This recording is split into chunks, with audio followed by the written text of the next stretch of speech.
Bienvenue au Polysécure épisode spécial. Je suis avec Martin. Comment vas-tu? Ça va très bien, toi? Très bien aussi. On est sur une terrasse, il fait beau dehors, c'est merveilleux. C'est incroyable. On était dû. On était dû. On était très, très dû. Ça fait super plaisir, man. Honnêtement, on est lundi d'ailleurs, puis genre le soleil, puis la température, puis les écureuils qui se battent dans les arbres, c'est vraiment excellent. C'est effectivement très excellent. C'est l'été qui commence, c'est très agréable. Sujet qu'on va aborder, c'est... ça fait longtemps qu'on est supposé aborder le sujet en question. Ça fait longtemps qu'on en parle. C'est sur la base de ton mandat que tu as fait il y a déjà un certain temps sur des tests d'intrusion sur LTE. Ça part comme ça, mais c'est d'autant plus intéressant parce qu'on a beaucoup parlé avant de commencer à se décider d'enregistrer. Mm-hmm. Et on va le démarrer sur la curiosité, parce que quand tu as eu ce mandat-là, initialement, tu avais une connaissance plutôt faible de la technologie spécifique. Ouais. Puis, ce qui a amené ensuite jusqu'à temps un énorme succès avec ce mandat-là, d'ailleurs, et tout ce chemin-là. Fait que je vais te laisser commencer à mettre les bases, puis on va voir où cette conversation-là va nous mener. Excellent. Ben, en effet, comment dire, j'ai tombé dans le pentest vraiment pour des raisons de curiosité depuis de nombreuses années. Puis même dans les débuts, là, tu sais, bon, si vous allez voir mon LinkedIn, vous savez que j'ai travaillé chez GoSecure. Puis on était une jeune équipe à la base, plein de jeunes, tu sais, qui ont, en fait, au début, plusieurs personnes qui n'ont jamais fait ça. Puis on a tout appris sur le tas avec, à la base, la curiosité comme baseline. Puis moi, je me suis toujours distingué comme quelqu'un qui aime faire des choses que j'ai jamais faites. T'sais. J'utilise cette énergie-là, je me pitche dans le vide, puis je me démerde pour comme me sortir de la merde, on va dire. Puis, ben oui, ça a toujours resté. Puis encore aujourd'hui, j'adore des mandats qui me font avancer. À un moment donné, j'ai eu l'opportunité de faire un test sur du LTE qui était quand même un monde parallèle. Là. Si tu as fait de l'informatique, là, du Windows, du Linux pendant des années, on est ailleurs. Là. LTE, c'est extrêmement propriétaire. C'est un monde de télécom.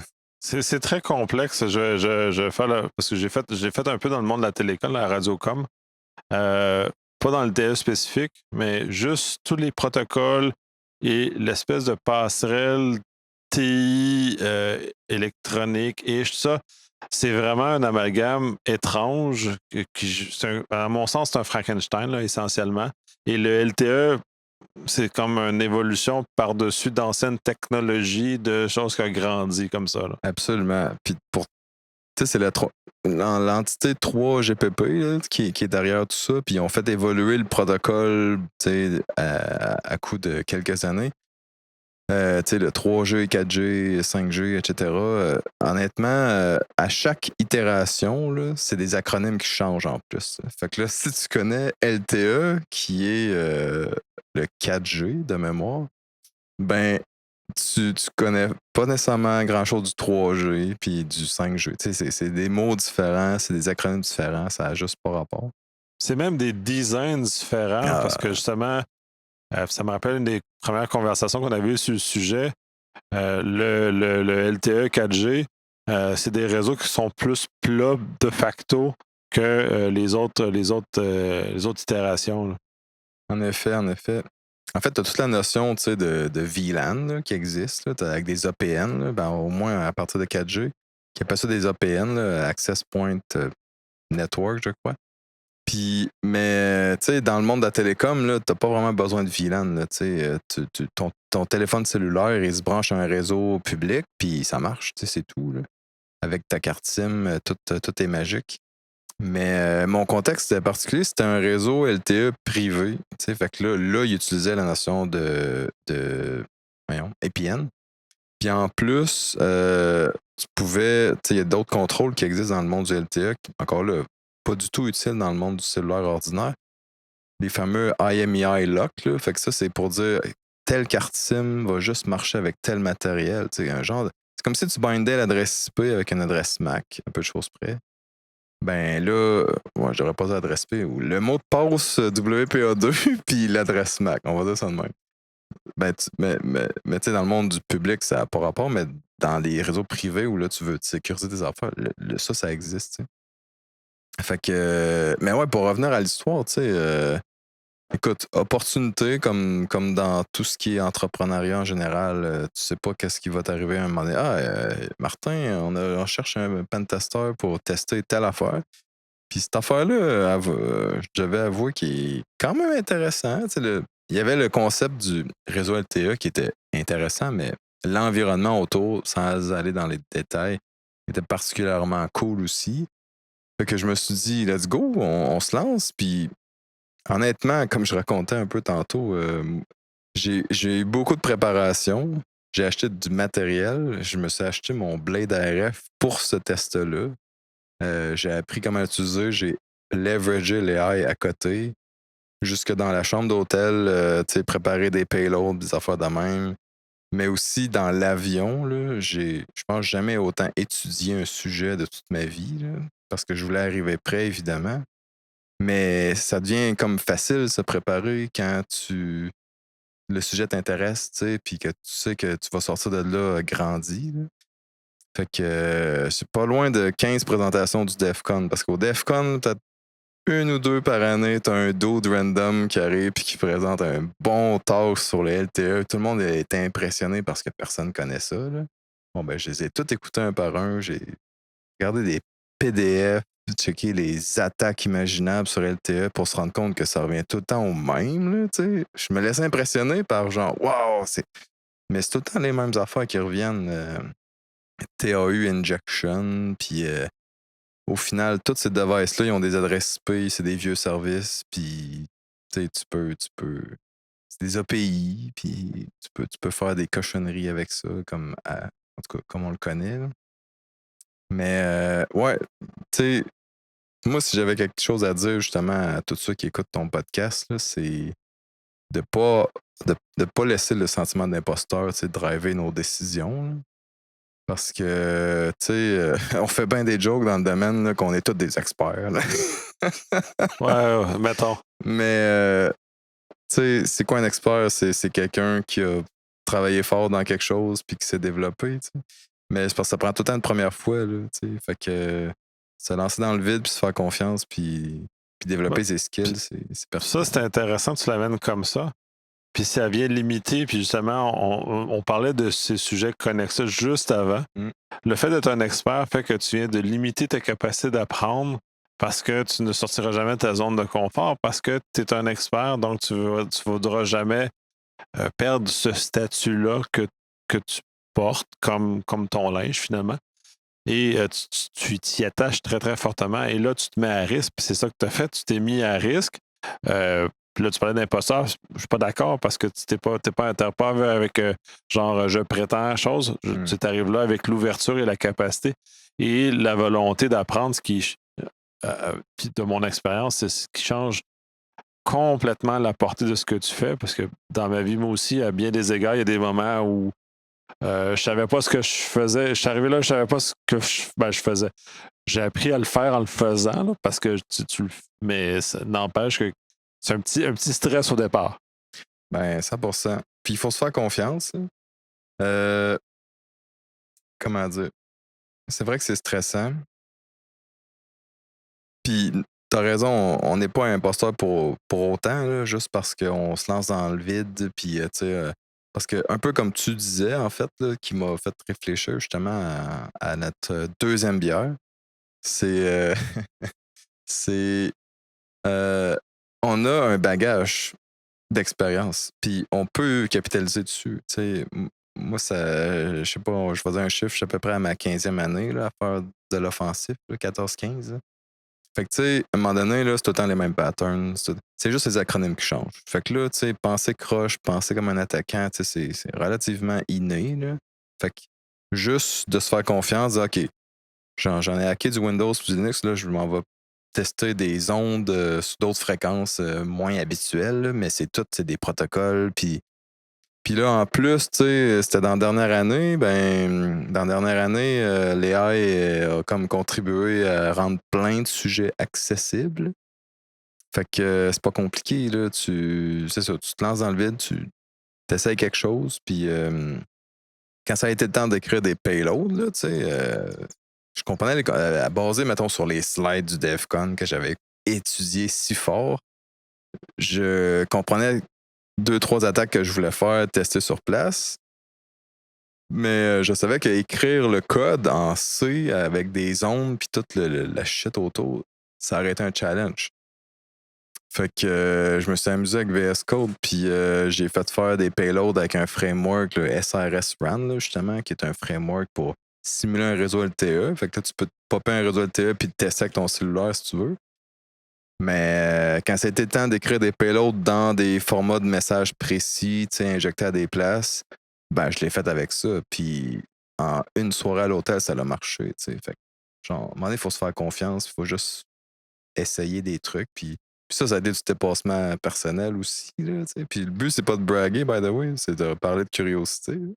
Mais, mais justement, faut s'amuser avec la technologie, tu sais. C'est ça qui nous a amené dans le domaine un peu, là, jongler, puis patenter, puis... Ouais, moi, je vois ça de même, personnellement. Ben, oui, tout à fait. Je trouve ça super intéressant parce que de toute façon, sur ça, on a un point commun assez important sur l'espace de la curiosité. Là, on est là parce qu'on est hors norme aussi, on passe à ça. Et de passer justement, d'être capable de pivoter. Puis c'est un peu l'aspect aussi que j'aime beaucoup des expériences que tu relates. Parce que dans les faits, c'est un pivot quand même assez fort. Là. Tu peux de passer de genre de pentest à Linux à un pentest d'un réseau LTE. Le pivot n'est pas nécessairement si facile que ça. Parce que tu as appris à fonctionner avec le RF, avec ta carte, tu as réussi à monter, tu as réussi à comprendre les interactions et de commencer à d'utiliser le payload. C'est pas au-delà du fait que moi, je trouve ça quand même relativement impressionnant d'avoir fait ça. Je l'aurais probablement fait aussi, mais avec un petit coup de jaune de pression. VS Code en est pour beaucoup. Mon ami VS Code. Mais ça a quand même sur la base de ta connaissance préalable, dont toute l'importance de cultiver cette curiosité-là tout le temps, parce que tu enrichis et tu continues à enrichir ta base, parce que à ton prochaine intervention, ben, tu vas partir plus loin encore que tu es parti cette fois-là, et donc tu gagnes tout le temps et tu vas être capable, en tout cas, comment je le vis moi, c'est ma capacité de pivoter augmente avec l'âge et non l'inverse. Je deviens plus souple, étonnamment. Pas physiquement, là, mais mentalement, je suis plus souple. Oui.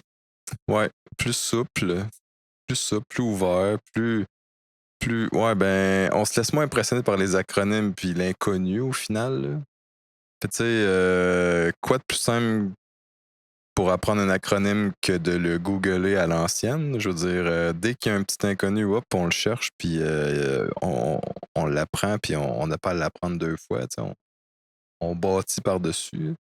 Puis honnêtement, faut pas se laisser trop impressionner par le monde du LTE. Oui, c'est fucké, c'est différent, mais il y a un parallèle, tu sais, 1 pour 1 quasiment. Là. Un VLAN, ça a son équivalent. Les adresses IP, ça reste des adresses IP. Au lieu d'avoir 12 channels, t'en as beaucoup plus parce que, bon, ça a été fait pour des antennes cellulaires que, au lieu d'avoir une maison à fournir, là, tu parlais d'angle mort tantôt, oui, le Wi-Fi, c'est imparfait, mais LTE, justement, toutes les layers, toutes les versions qu'ils ont fait, c'est pour améliorer la performance. Puis aujourd'hui, une antenne, c'est des milliers d'utilisateurs de devices que ça peut processer en même temps. Là. Fait que d'ailleurs, je comprends pourquoi l'entreprise a choisi cette technologie-là. Ça a le plus de portée, c'est plus fiable. Le latency de roaming, donc passer d'une antenne à une autre, c'est quelques secondes versus le Wi-Fi, c'est beaucoup de secondes. Fait que, puis ouais, tu peux faire des VLAN, tu peux tout faire rendu là, puis c'est encrypté par défaut. Non, pour vrai, c'est une belle technologie. Là. Oui, au-delà de la technologie, tu as parlé, puis je sais que c'est dans un mandat, puis tu peux pas tout divulguer. Une fois que tu as fait cet apprentissage-là, cette curiosité-là s'est imbibée, comment tu as exécuté ton mandat, justement, puis à quel point tu as réussi à casser l'implémentation de ce réseau LTE pour, dans le fond, pour aider ton client à s'améliorer? C'était tout ça a parti d'un plan de test, puis tout ça a été construit à partir d'un threat model. Fait que je peux peut-être faire une parenthèse threat model si tu me le permets. Je te le permets. Euh, Tu sais, c'est un client, au premier aperçu, il était relativement mature parce qu'il m'a exigé de faire un threat model avant de faire le test. En fait, avant de faire le plan de test. Puis le plan de test devait être approuvé par des stakeholders, puis après ça, on faisait les tests. Donc, tu sais, je pouvais pas arriver là avec mon Blade RF puis dire yo yo, on va hacker, je vais envoyer des fréquences random sur votre infrastructure critique. Non. Ça devait être structuré, planifié et pourquoi, puis répondre au pourquoi à l'avance. Fait que plan de test, c'est le plan de test qui répondait à ces questions-là. Mais pour faire le plan de test, l'équipe de sécurité voulait que ce soit fondé sur les risques. Donc, on a fait un modèle de menace, threat model en anglais. Puis ça a été révélateur. En gros, on a fait des ateliers, on a suivi sensiblement la méthode de l'OS pour faire du threat modeling. Puis on est parti vraiment avec plein de gens dans la même salle. Puis OK, c'est quoi qu'on sécurise? Puis, tu sais, réseau LTE veut aussi dire un des gros morceaux du LTE, c'est le SIM provisioning. Fait que, tu sais, mettons que tu es dans un Wi-Fi 4G, 2.4 GHz ou du 5, tu gères, tu as deux grosses familles de protocoles, là, mettons WPA 2 ou 3 personnels, ben là, tu as un passkey, pre-shared key, pardon, puis tu te logs avec un mot de passe. Tu peux avoir plusieurs mots de passe si tu veux, à donner un par personne. Puis si tu fais du WPA2 ou 3 entreprise, ben là, tu vas être un peu plus avec des user, password de domaine et tout et tout. C'est pas mal, ça se limite là. Mais dans le monde du LTE, c'est des cartes SIM. Des cartes SIM, ils ont des clés d'encryption dessus. Puis la façon que la carte SIM est faite, quand c'est des protocoles récents, parce qu'il y a eu des vulnérabilités dans le passé, ben la clé, elle s'extrait pas. Là. Tu peux pas la sortir facilement. Là. C'est intégré à la carte. Puis la seule copie qu'il y a, ça va être dans un HSS, ou en tout cas dans un. Ça va être le fournisseur, celui qui a construit la clé, qui va avoir une copie pour pouvoir l'insérer dans le réseau puis autoriser, on va dire, des devices. Là, je sais même plus pourquoi je parle de ça, man. Je suis complètement mêlé. Tu sais, c'est. Oui, pourquoi? Oui. Quoi? T'as trouvé? Non, mais Tu vas on trouver parlait du pourquoi. Oui, pourquoi? Ma curiosité m'a amené à faire quoi dans le test? C'est ça que tu m'as demandé? Oui, ben c'est ça d'aller de t'aller chercher. Ouais, Là, tu as c'est commencé à parler du fait que, de fait, le fonctionnement du LTE est différent, donc tu peux pas Voilà. entrer. Donc, la SIM étant l'espèce de passage de l'appareil jusque sur le réseau. Exactement. Hey, pardon, c'est parce qu'on fait une parenthèse, une parenthèse, une parenthèse. Fait que là, je suis comme. J'ai un stack flow dans ma tête. Mais je reviens. On parlait de threat modeling. Puis on a fait un threat modeling sur quoi? Parce qu'un threat modeling, tu peux en faire sur plein d'affaires, mais là, il fallait choisir. Puis on a choisi le SIM provisioning comme sujet principal. Ça veut dire comment on donne accès à ce réseau-là. Puis les cartes SIM, il y a tout l'aspect de la sécurité autour de ça. Fait que là, on parlait du plan de test tantôt. T'sais, faire un plan de test dans ce réseau-là, on aurait pu dire, OK, on va essayer de trouver des zero day sur l'implémentation du vendor qui gère le core network du LTE. Mais à la place, on s'est dit non, on va comprendre ce qui a été mis en place, les processus. Le SIM provisioning, c'est comment on gère des cartes SIM. OK, c'est beau. Ça va acheter X mille cartes SIM. Là. Comment ils ont été provisionnés, puis c'est quel API, puis c'est quoi les systèmes qui impliquent ça. Puis, fait que là, juste ça, ça a été la question de départ. Ça a été l'objet d'une semaine de workshop, puis d'atelier, puis workshop, c'est un atelier random. Puis de passer, c'est ça, plusieurs, un de suite, puis creuser ce sujet-là, ça l'a permis de trouver, des vulnérabilités qui n'ont pas besoin d'être testées. Des hypothèses de vulnérabilité qu'on a pu tester. Puis au final, ça l'a fait un plan de test. On a fait un plan de test basé sur plein de menaces potentielles. Puis j'ai trouvé ça fascinant, justement, toute la valeur ajoutée de ça. Puis aujourd'hui, j'en fais la promotion. Là, puis j'ai vraiment aimé ça, donner une présentation avec Jonathan Marcel au Nordtech pour ça. Là, parce que c'était comme une révélation. Tu sais, parce qu'on a l'habitude de prendre un scope et de l'accepter tel qu'il est. C'est OK, le client nous demande de tester X, on va tester X. Mais là, on en avait la chance de dire, basé sur le risque, il faut tester X, Y, puis Z. Mais c'est le client qui l'a demandé dans ce cas-ci Le de le threat faire comme model, ça, ouais. au lieu de faire dans un cas plus classique où on se fait imposer un scope Exactement. qui, en général, de nos yeux d'experts, ne fait pas de sens parce qu'on ne sera pas capable d'aller mesurer quelque chose parce qu'il faut se rappeler qu'un pentest ou un red team, peu importe, c'est d'aller mesurer quelque chose pour être capable de s'améliorer après. Fait que si le scope n'est pas bon, ben il n'y a pas de valeur. On va tester l'efficacité des contrôles, tu sais, mais genre, si tu me dis teste l'application web, mais on teste pas ce qui est en arrière, on teste pas proche de la base de données, on teste pas les accès employés, tu sais.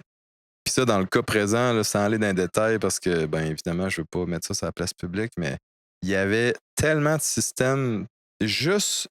Puis la raison pourquoi, parenthèse dans la 1000 parenthèses, c'est le client, c'est une grosse entreprise, puis l'équipe qui faisait ce réseau-là était très loin de la sécurité.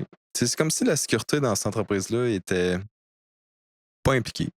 Fait qu'ils voulaient un threat model, c'était comme un bon prétexte pour être impliqué. Puis dans ces ateliers-là, la sécurité interagissait, réagissait, était super présente. Là. C'était d'ailleurs super le fun pour ça. Mais ceux qui avaient les réponses aux questions, c'était plus les ingénieurs qui avaient mis en place la solution. Fait que. Puis c'était pas long qu'il y avait des petits soupirs ou il y avait des temps morts qui voulaient tout dire ou des fois qu'un temps mort, quelqu'un qui rebondissait, puis là, tu sais, ça explosait, là, tu sais, comme. OK. C'est l'exemple de l'API, là, je pense que je n'ai parlé, fait que je suis à l'aise d'en reparler, mais tu mets en place un API pour surveiller puis monitorer, on va dire, des cartes SIM. Cool, pas de trouble, tu as le droit. Là. Mais là, on commence juste à creuser la question. Moi, c'est quoi c'est-tu du fine grain? T'as-tu accès en lecture, en écriture? Moi, j'assumais. Tout le monde assumait dans la salle que c'est un accès en lecture, c'est la base. Mais ah non, c'est un accès admin. Ouais, comment ça? Ouais, mais c'est parce que le fournisseur le permet pas. T'sais. Mais on a mis des règles de pare-feu en place pour mitiger le risque, pas de trouble. OK, ben personnellement, un accès admin, mais s'il est accessible d'une seule adresse IP dans le monde, c'est pas si pire. T'sais. Quasiment envie de passer à la prochaine question, que là, quelqu'un dit on devrait peut-être le tester. Ben, OK. Je le rajoute au plan de test comme une formalité. Là. Le plan de test, il y avait des trucs que je trouvais pertinents et des trucs que je faisais juste valider des assumptions. T'sais. Puis, eh bien, punch dans l'histoire, il n'y avait pas de règles de pare-feu. Tout le monde pensait qu'il y avait des règles. Il y avait un email qui disait qu'il y avait des règles de pare-feu, mais il n'y avait pas de règles de pare-feu. Fait que là, creuse. Puis là, le client découvre que.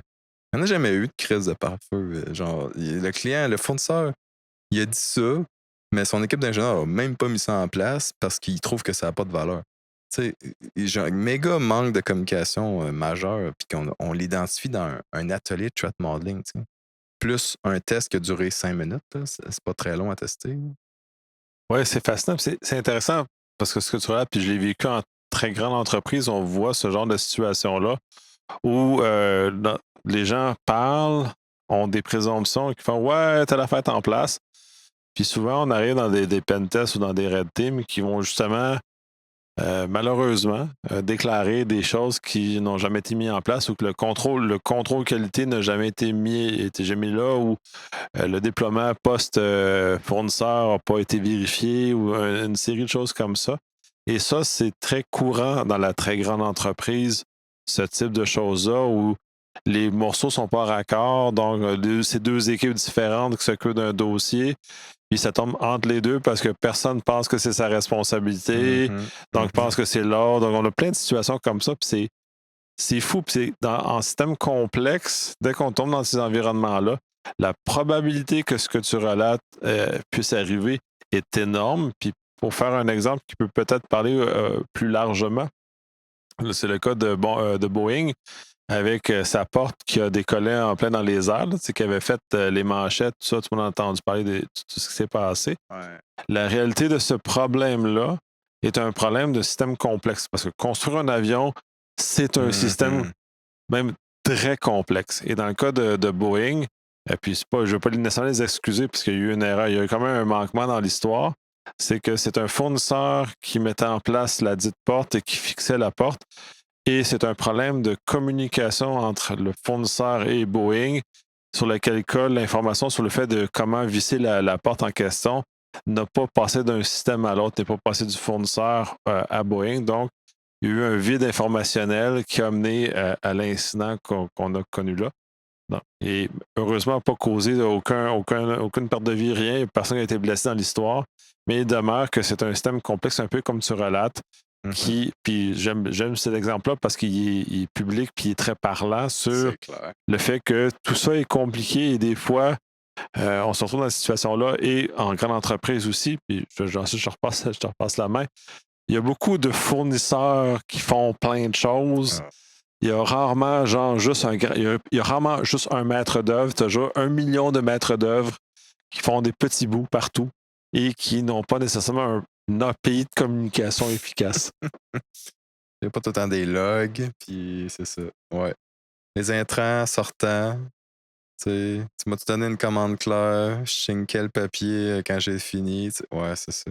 Je- Mais c'est pour ça qu'après, tu te rends compte que dans ces environnements, il y a plein de règles aussi. Là, des fois, tu te dis, mais pourquoi il y a cette règle-là? Ah, ben, c'est ça. Il y a dû avoir quelqu'un qui a manqué à un moment donné, puis tu niaises pas avec la règle. Mais on parlait de curiosité. Ah, man. Je sais pas qu'est-ce que je pourrais racheter là-dessus, mais ce mandat-là, ben, peut-être raconter l'histoire. C'est ça. Chat model, super apprentissage, super pertinent. Aujourd'hui, genre, je ressors avec, genre, il faut en faire plus. Là. Tu sais, trouver des vulnérabilités pendant des ateliers, ça coûte pas mal moins cher que les faire pendant un pen test. Là. Puis pas besoin de le démontrer, tu sais, s'il manque des contrôles. Parce qu'après, nous, on va se concentrer sur tester l'efficacité des contrôles, puis c'est ça qui a de la valeur. Puis après, là, faire le plan de test, là, dire, hey, ça nous prend tel accès. Tu sais, un plan de test, ça, c'est genre, qu'est-ce qu'on va faire? Mais qu'est-ce qu'on va faire? Faut que tu définisses quel VLAN tu vas être branché. Hey, je vais être dans tel core network. J'ai besoin d'une carte SIM provisionnée pour simuler, mettons, une carte volée. Puis là, on va tester le contrôle, le IMEI là que je parlais tantôt. OK, j'allais voler. Je suis capable de spoofer une IMEI, je peux-tu me loguer avec? Tu sais, il marche-tu, là? Vous vous faites dire qu'il marche, mais genre, il marche-tu vraiment, le contrôle? Il y avait vraiment une portion pure LTE, mais en vérité, il y avait aussi une portion pure networking, tu sais, toutes des adresses IP que, tu sais, on faisait des tests plus à l'ancienne. Mais dans des réseaux obscurs, dans des réseaux, tu sais, justement, cachés avec des FTP pas secure, puis toute cette shit-là d'industriel, là, que tu fais des soupirs quand tu recheckes tes résultats d'Nmap, mais tu fais bon, OK, c'est correct. Ça m'a pris 2 jump hosts MFA pour me rendre dans ce réseau-là. Et je veux dire, c'est pas demain la veille que quelqu'un va faire quelque chose. Quoique, on pourrait parler de segmentation réseau longtemps. Là. Yeah! C'est ça, des fois ça marche, des fois ça marche pas. Fait que, puis ça s'avérait beaucoup d'apprentissage, beaucoup, ouais, en effet, le test a été le fun, belle expérience. Euh, tu sais, c'est une bébête spéciale, mais il faut pas se laisser impressionner. Au final, c'est juste des couches d'abstraction différentes, des acronymes différents. Puis moi, j'encourage vraiment tout le monde à se lancer dans des trucs qui les font progresser. Puis surtout à l'ère de l'AI, j'ai envie de dire, on avait une belle discussion sur les CTF tantôt. Puis, je sais que c'est un sujet chaud en ce moment, là, c'est pas évident, là, mais ça n'a jamais été aussi rapide. On va dire la courbe d'apprentissage, mais pas en profondeur. Juste apprendre un nouveau sujet demain matin, je veux dire, les jeunes de demain sont outillés. Là. Nous, c'était des livres puis l'Internet. Là. Aujourd'hui, c'est l'AI. Là, il peut te faire des beaux résumés dans la langue que tu veux, formater comme tu veux. C'est quand même capable de faire des trucs cool. Là. Puis comme je disais, c'est pas des blagues là, que certaines payloads ont été entièrement. J'ai dit VS Code, mais c'est Copilot même. Là, puis honnêtement, à 2, 3 erreurs près, ça marchait. Là. Fait que tu sais, l'accessibilité vers weaponiser des trucs, monter des tests, faire des tests sur mesure. Ça n'a jamais été aussi accessible. Fait que ça me fascine personnellement, tout ce qui est AI. Ben, c'est intéressant. Ça a une facette que je trouve sur le AI, notamment ce que tu mentionnes. Historiquement, c'est des domaines qui étaient plus niches. Donc, tu avais genre 3 personnes dans le monde qui étaient capables de faire quelque chose avec ça spécifiquement pour arriver à ce que tu mentionnes. Quand maintenant, cette situation-là est différente, on est avec l'intelligence artificielle, on a une capacité augmentée d'aller approfondir des sujets. C'est pas les AI qui nous le fait, là, mais nous accompagne dans l'approfondissement d'un sujet, comme dans le cas que tu as fait là avec le LTE, qui t'a propulsé beaucoup plus loin que si tu n'avais pas eu ça pour t'aider à progresser puis à alimenter ta curiosité pour foncer dans le sujet. Là. Mm. Ouais, exactement. T'sais, pour donner un peu de viande au sujet, c'était l'attaque du TAU injection. En gros, dans le monde du LTE, si ton cellulaire, bon, je vais vraiment vulgariser, là, mais ton cellulaire, il va un peu chercher, à un moment donné, envoyer des paquets, un peu du beaconing, là, chercher, hey, quel tour cellulaire est disponible pour moi. Puis si la tour cellulaire te dit, t'as pas d'affaires ici, ben, par définition, par protocole, il devrait même pas réessayer de se connecter. Puis ça, c'est un déni de service. Puis là où ce que je m'en allais, toute forme de déni de service, c'était une haute priorité parce qu'il faut absolument jamais que ces appareils-là refusent de se reconnecter. T'sais. Fait que. Puis il suffisait, en tout cas, ma preuve de concept, c'était SRS RAN, un tool qui monte un réseau cellulaire carrément. J'ai fait étudier le code par Copilot. J'ai dit à quelle place est-ce qu'il faut modifier le protocole TAU pour que quand un device se connecte, t'envoie exactement tel message qui venait d'une présentation du DEFCON. Ben parce que le message, il était connu, puis c'était connu cette attaque-là de déni de service. Là. Il y a plein d'attaques sur le LTE, mais dans mon contexte, dans mon chat model, c'était pas du vol d'informations, c'était pas de l'espionnage de savoir quel device est où. Faire de la triangulation, c'était pas intéressant, c'était déni de service. Fait que j'ai pris toutes les attaques de déni de service, puis je les ai testées. Ben, pas toutes, je devrais pas dire toutes, mais ceux qui étaient le plus pertinents, le plus accessibles. Puis la beauté de celle-là, c'est que tu utilisais la puissance de l'antenne. Fait que t'as pas besoin d'avoir une antenne forte. Tu utilisais la force de l'antenne pour le Ouais, faire. parce que l'antenne broadcast sa force et donc l'appareil va automatiquement aller sur l'antenne qui broadcast une force plus grande que l'autre. Ça, c'est vraiment étrange parce que par rapport au Wi-Fi qu'on a dans nos maisons, les équipements vont mesurer la force du signal.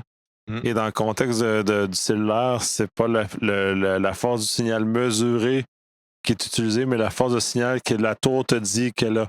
Fait que c'est vraiment très particulier. Fait que l'espace à faire ce genre d'injection-là, puis de se prétendre être une tour ou peu importe, est très, très, très facile par rapport à ce qu'on aurait dans d'autres circonstances.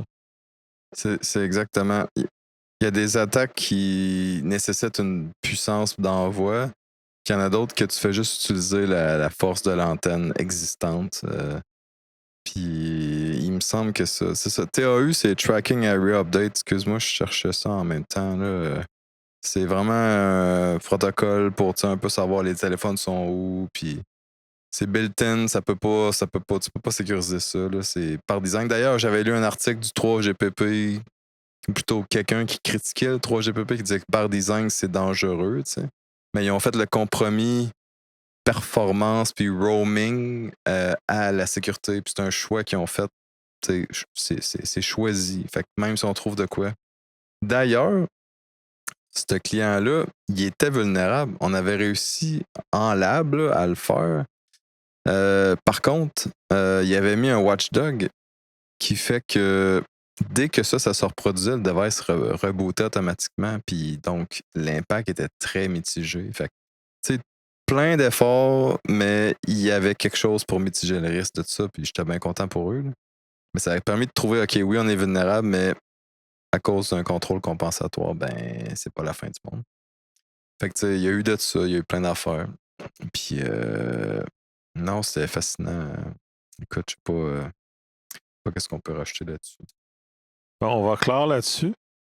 C'est très Yes. intéressant, d'avoir mixé justement le fait de l'importance de la curiosité, plus le fait de l'avoir mis dans un cas réel. Puis c'est pas ton premier, puis c'est sûrement pas ton dernier Non. qui va t'amener dans cette zone-là, qui va enrichir tes connaissances. Puis je trouve ça très intéressant. J'ai fait exactement la même chose. Si je me rapporte, mon Wi-Fi, je l'ai fait il y a longtemps. J'ai fait cette espèce de passage de temps avec les cartes Orinoco, machin, à une certaine époque. Je l'ai fait la même chose avec d'autres technologies en radiocom, justement, parce que j'ai eu l'occasion de travailler dans des environnements comme ça, puis d'aller tester les technologies, les matériels en dessous, comment c'est pensé, puis justement de manœuvrer là-dedans. Ça m'a beaucoup enrichi comme professionnel, puis je trouve ça super intéressant l'expérience que tu as et le partage que tu as pu en faire.